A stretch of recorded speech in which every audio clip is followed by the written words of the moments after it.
Good morning, good afternoon, good evening, whatever time of day it is that you are joining me. I'm so excited that you are here, and we are going to continue reading Bridge to Terabithia together. We only have like 4 more chapters of this book, so we will definitely finish before summer break starts, and I'm really excited to just finish reading this book with y'all. So if you have your book, go ahead, grab it, get cozy, and turn to page 86. All right, 86 is the evil spell. On Easter Monday, the rain began in earnest. It was as though the elements were conspiring to ruin their short week of freedom. Jess and Leslie sat cross-legged on the porch of the Burks, watching the wheels of the passing truck shoot huge sprays of muddy water to its rear. "That ain't no 55 miles an hour," Jess muttered. Just then, something came out of the window of the cab. Leslie jumped to her feet. "Litter bug!" she screamed after the disappearing taillights. Jess stood up too. "What do you want to do?" "What I want to do is go to Terabithia," she said, looking mournfully out into the pouring rain. "Heck, let's go." "Okay," she said, suddenly brightening. "Why not?" She got her boots and raincoat and considered the umbrella. "Do you think we could swing across holding an umbrella?" He shook his head. "No." "We better stop at your house and get your boots and things." He shrugged. "I don't have nothing that fits. I'll just go like this." "I'll get you an old coat of Bill's." She started up the stairs, and Judy appeared in the hallway. "What are you kids doing?"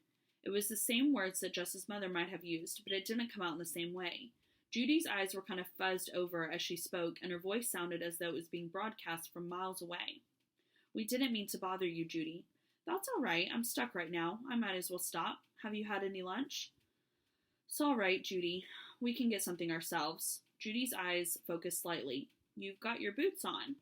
Leslie looked down at her feet. "Oh, yeah," she said, as though she were just noticing them herself. "We thought we'd go out for a while." "Is it raining again?" "Yeah. I used to like to walk in the rain." Judy smiled, the kind of smile Maybelle did in her sleep. "Well, if you two can manage." "Sure." "Is Bill back yet?" "No, he said he would be back until late. Not to worry." "Fine," she said. "Oh." And suddenly, and her eyes popped wide open, "Oh!" She almost ran back into her room, and the plinkety-plink of the typewriter was back at it again. Leslie was grinning. She came unstuck. He wondered what it would be like to have a mother whose stories were inside her head instead of marching across the television screen all day long. He followed Leslie up the hill to where she was pulling out all of the closet. She handed him a beige raincoat and a peculiar round black woolly hat. "No boots." Her voice was coming out of the depths of the closet, and it was muffled by lines of overcoats. "How about a pair of clumps?" "A pair of what?" She stuck her head over the coats. "Cleats. Cleats," she pronounced them. "They are a size 12. "Nah, I'll lose them in the mud. I'll just go barefoot." "Hey," she said, emerging completely. "Me too." The ground was cold. The icy mud was still thrills of pain up their legs, so they ran, splashing through the puddles and slushing in the mud. P.T. bounded ahead, leaping fish-like from one brown sea to the next, then turning back to herd the two of them forward, nipping at their heels, furthering splashing their already sopping jeans. When they got to the bank of the creek, they stopped. It was an awesome sight, like the 10 Commandments on TV when the water came rushing down the path Moses had made and swept all the Egyptians away. The long, dry bed of the creek was roaring 8-foot-wide sea, sweeping before its great branches of trees and logs and trash, swirling them like mini Egyptians' chariots, and the hungry waters licking and sometimes leaping the banks, daring them to try and confine it. "Wow," Leslie's voice was respectful. "Yeah." Jess looked up at the rope. It was twisted around the branch of the crabapple tree. His stomach felt cold. "Maybe we ought to forget it today." "Come on, Jess, we can make it." The hood of Leslie's raincoat had fallen back, and her hair laid plaster to her forehead. She wiped her cheeks and her eyes with her hands and then untwisted the rope. She unsnapped the top of her coat with her left hand. "Here," she said. "Stick P.T. in here for me." "I'll carry him, Leslie." "With that raincoat, he'll slip right out the bottom." She was impatient to be gone, so Jess scooped up the golden dog and shoved him rear first into the cave of Leslie's raincoat. "You gotta hold his rear with your left arm and swing with your right, you know." I know." She moved backwards with a giant running start. "Hold tight." "Good gosh, Jess." He shut his mouth. He wanted to shut his eyes too, but he forced himself to watch her run back, race from the bank, leap, swing, and jump off, landing gracefully on her feet on the far side. Catch! He stuck his hand out, but watching Leslie and PT not concentrating on the rope, which slipped from the end of his fingertips and swung into the large arc out of his reach. He jumped and grabbed it, shutting his mind to the sound and sight of water. He ran back and then speeded forward, and the cold stream lapped his bare heels momentarily.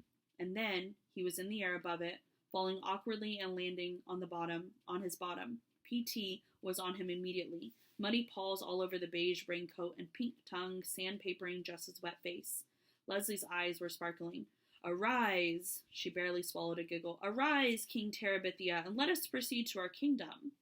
The king of Terabithia snuffed and wiped his face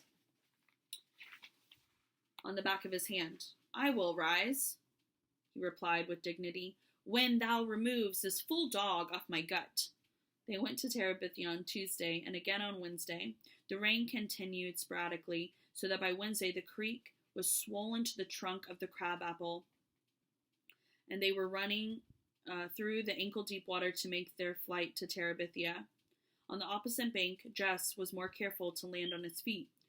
Sitting in the cold, wet branches for an hour was no fun, even in the Magic Kingdom. For Jess, the fear of swinging rose with the height of the creek. Leslie never seemed to hesitate, so Jess could not hang back. But even though he could force his body to follow after, his mind hung back, wanting to cling to the crabapple tree the way Joyce Ann might cling to his mama's skirt. While they were sitting in the castle on Wednesday, it began suddenly to rain so hard that the water came through the top of the shack in the icy streams. Jess tried to huddle away from the worst of them, but there was no escaping the miserable invaders. Don't you know what's in my mind, O king? Leslie dumped the contents of the coffee can on the ground and put the can under the worst lake. What? Methinks some evil being has put a curse on our beloved kingdom. Dang Weatherboro. In the dim light, he could see Leslie's face freeze into the most queenly pose, the kind of expression she usually reserved for the vanquished enemies. She didn't want to kid. He instantly repented his unkindly manner. Leslie chose to ignore it.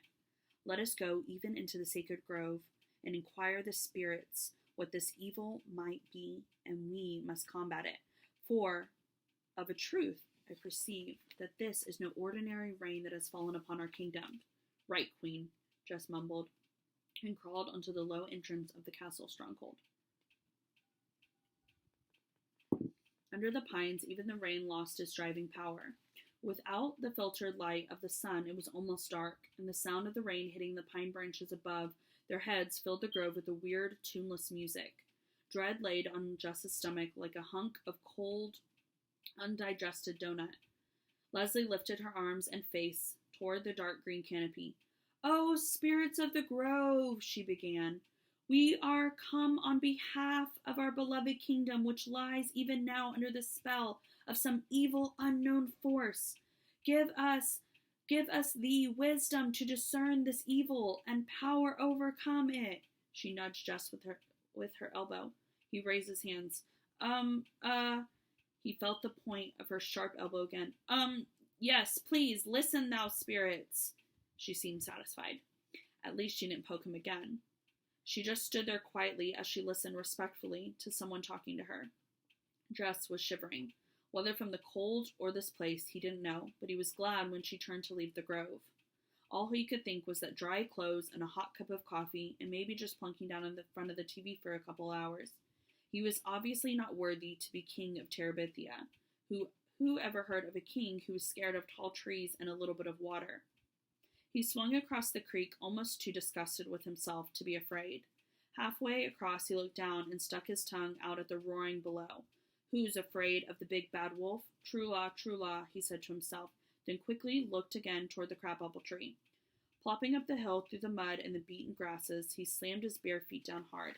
Left, he addressed them in his head. Left my wife and 49 children without the gingerbread.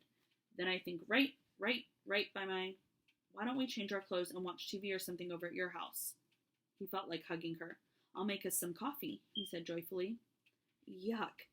she said, smiling, and began to run to the old Perkins place, that beautiful, graceful run of hers that neither mud nor water could defeat.